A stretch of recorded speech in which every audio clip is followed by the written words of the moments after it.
My name's Adam Howden and I'm an actor and voiceover and I live in London.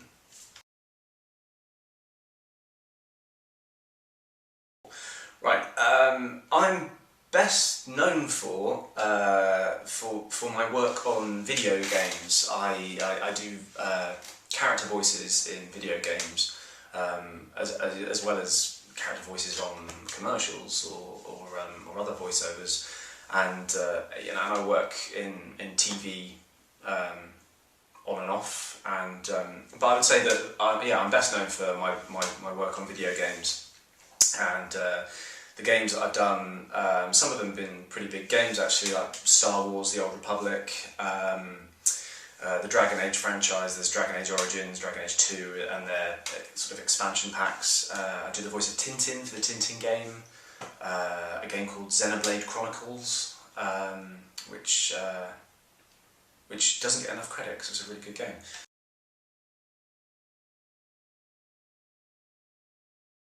Okay, well, before going to drama school, which ultimately I count as my proper drama training, if you like, when I was kind of working out, what I was going to do with my life, whether I was going to sort of become a farm labourer or or something.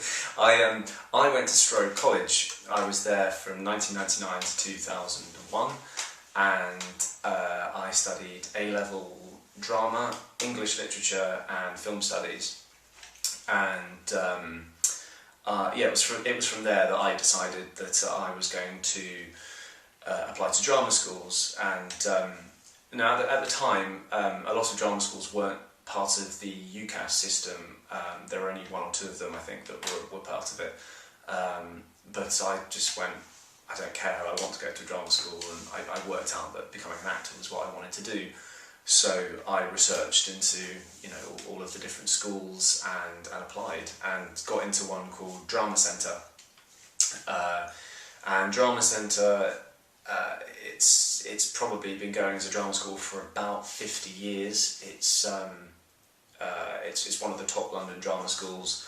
It's produced some very talented actors, such as Colin Firth, Tom Hardy, Pierce Brosnan, Michael Fassbender, and then more recent people like Emilia Clarke, who's in Game of Thrones, who we all fancy. And me. So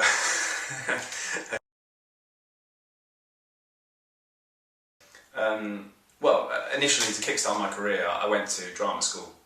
It was a 3-year training, and you learn all your you learn what you're doing basically, and you learn whether or not you can do it. And in the 3rd year, you get some public shows which agents and casting directors come along to, and someone hopefully will be interested in you and take you on to their agency, and they then send you up for your auditions, and you meet casting directors and hopefully get a job. So that's the initial sort of kickstart. Is getting the agent from drama school.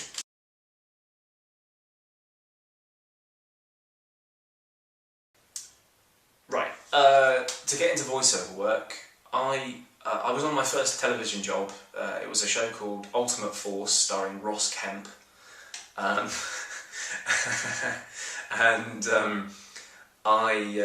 It was a tiny part, I had about 10 lines. I think they cut half of them.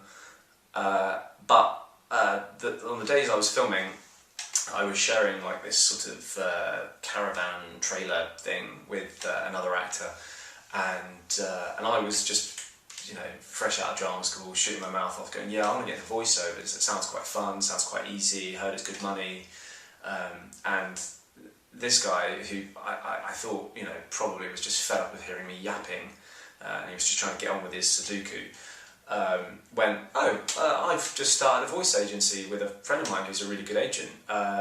If you're interested, you should send your details. And I went, wow, yeah, cool, okay. So I sent off the voice reel that I had made. I'd made on cheap, and the agent at the agency, she got back to me and she said, "Yeah, I like your voice, but your reel's rubbish. Just it's no good for what we need to put you up for jobs. So record a new voice reel, and we'll see if that works. Maybe we'll take you on." So I did that, and yeah, luckily, right place, right time. She needed someone with my kind of voice and took me on. I've been quite lucky in that respect because I have an agent for voiceovers. I have an acting agent, voiceover agent, and they're very separate. Now, the voice agent, they're privy to casting breakdowns for all kinds of things, whether it's commercials or corporate voiceovers or video games or whatever, cartoons, and they get all that stuff.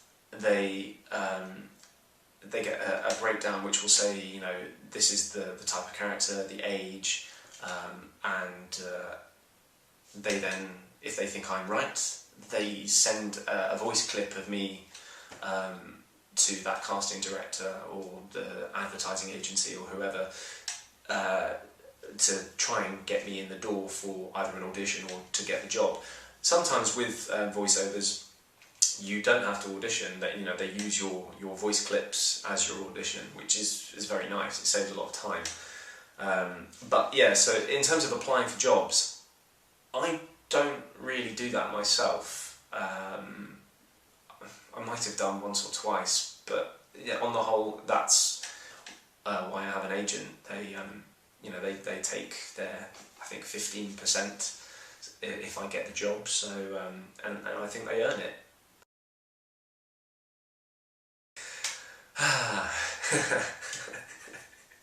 Right.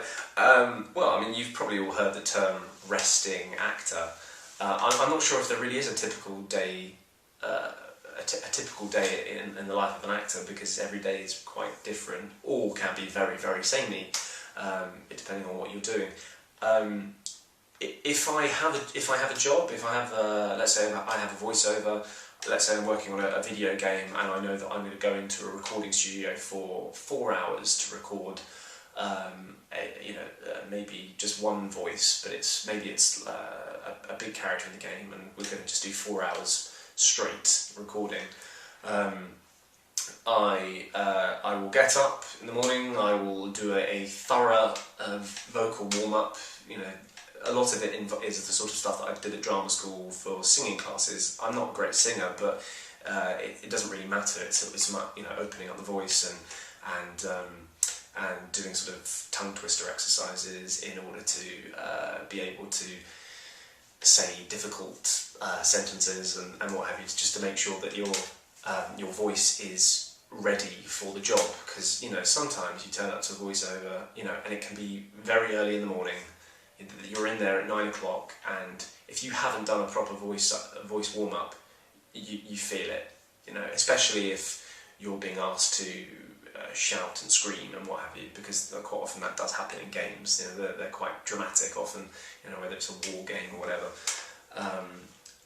Usually they save the screaming till the end of the session, so that if you were to blow your voice, then at least you've done it at the end of the session rather than the beginning. But yeah, so typically do a voice warm-up, head to the studio, get in there, try not to drink anything that's going to make you sound phlegmy.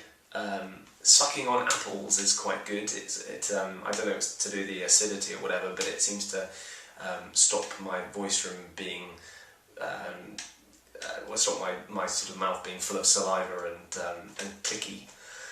And then yeah, in terms of other acting work, if I have an audition for a TV show or a theatre show, I do my prep. I turn up to the audition, get there a bit early, do my audition. Hopefully it'll be good. Walk out of the room and then try not to think about it too much, because you tie yourself in knots with the kind of, oh, I should have done it like this, I should have done it like that.